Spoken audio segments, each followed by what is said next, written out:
I wanna make sure we get that good sizzle.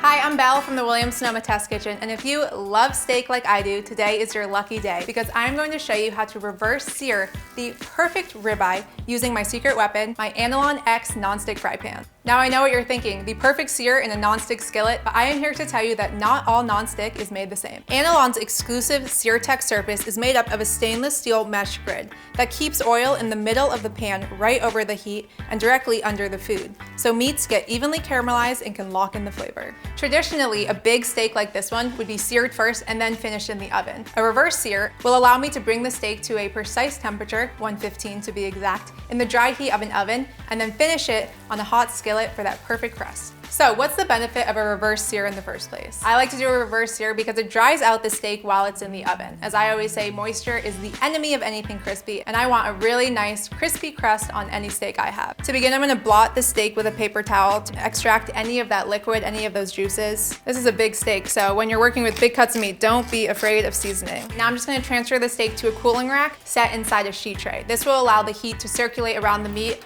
while it's cooking in the oven. This should take about 45 minutes to an hour depending on the cut and thickness of your meat. So my steak has been in the oven for about 1 hour. We're gonna check to make sure it's come up to 115 degrees. The perfect 115, would you look at that? Just let this heat up for a moment before I add the oil. Today I'm using canola oil. You wanna make sure when you're searing a steak to get that nice crust, you wanna use a neutral oil. Any olive oil, extra virgin olive oil, or butter will burn. Now that my fry pan's nice and hot, I'm gonna add a tablespoon or 2. You can see because of the SearTech grid that's built into the bottom of this pan, the oil is staying right in the middle, under the food, over the heat for a really nice even browning. I'm gonna take my steak, place it right in the middle of the pan. Oh, you hear that beautiful sizzle, it's what we like. Now I'm just gonna leave it here for about 45 seconds without touching it so it forms that really nice deep crust. You can see how beautifully brown this is. I'm just gonna add a little flavor, why not, and some fresh thyme, a little rosemary, and a few cloves of smashed garlic. And for the last 30 seconds or so of cook time, I'm just gonna baste the steak with this herbaceous butter. This adds really delicious flavor, and if these herbs ever start to burn, I can just throw them right on top. Gorgeous.